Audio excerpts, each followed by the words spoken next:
Hey, I'm Spider Jones, and I've got a fabulous band that can really put you in a groove.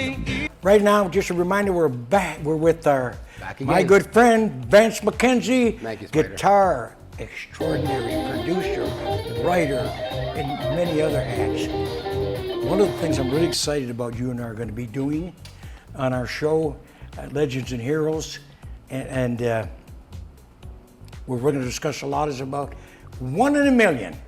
Now, 1 in a million, each week we're going to select one entertainer who's did a lot for the music, a lot for history, a lot for the music community. Very important. And our first one is a good friend of mine. You know him because he's a legend. We're talking about Ronnie Hawkins, the Hawk. Yeah, who I met in 1963 for the first time. You were very close with him, by the way, weren't you? Yeah, well, we got close because the Hawk was a close friend of George Chevallo's. Huge fight fan, huge. And so I met the Hawk through George Chevallo. As a matter of fact, George Chevallo probably opened up more doors for me than anybody else. I'll never forget him for that. Praise him, praise him. It was good to me, but I met the Hawk one afternoon at the La Cacador Tavern, which is on Yonge Street. Now, all the heavies used to go there back in the day. A lot of you people listening now used to go there, especially the older generation. But the younger ones, you'll remember. Ask your mom and father about La Cacador on Yonge Street. They used to have a jam session every Saturday from 3 to 5 o'clock. And musicians that were playing the other joints would come into there under Ronnie Hawkins' guidance. And Ronnie was so much fun. A couple things I loved about him. Not only was he a talented singer and entertainer, one of the best. I mean, the guy was on the Ed Sullivan Show back in '57 with Mary Lou, which at the time was #1. And he did the moonwalk. Back then, yeah. I mean, this is years before Michael Jackson did it. And if you go to YouTube and look up Ronnie Hawkins and the Ed Sullivan Show, you will see him doing the moonwalk. I swear it. Now, here's another thing about Ronnie that I really love.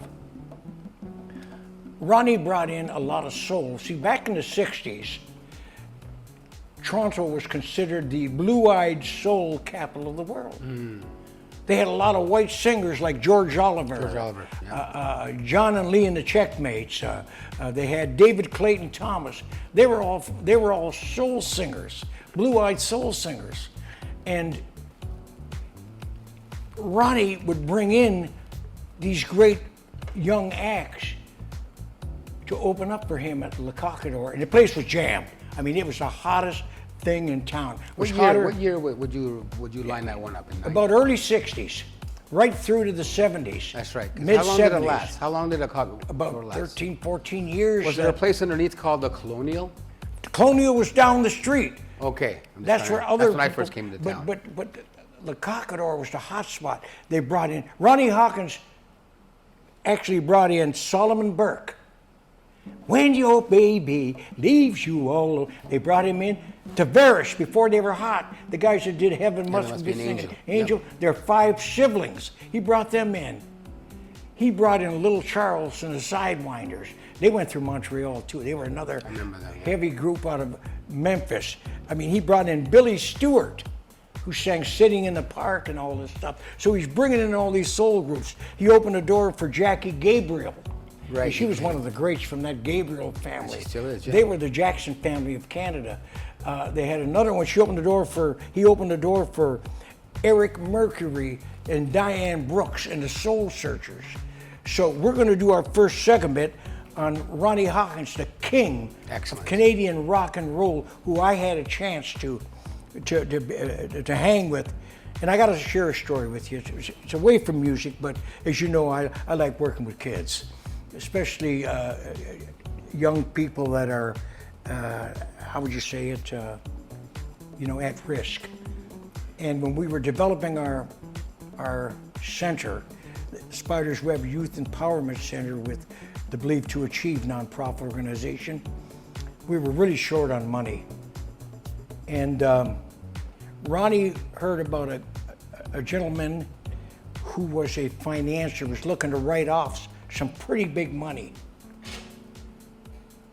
And he gave him my name. He told him he's the guy you want to give it to because he knows I would devote all that money to my youth center. Not a nickel went in my pocket. But Ronnie Hawkins did that. So I'll never forget him. So I am proud to say our first segment, 1 in a million, goes to Ronnie Hawkins. We're gonna do a special on him for sure. You can, your choice on the second one, buddy. No, I'm So so happy with the we first won't tell one. them now. No, we're not But telling you'll them. share with me, and we'll do a lot of research on it. And once again, I got to tell you, Vance, it's such a pleasure having you on my show. You are an icon among especially musicians. They know who you are.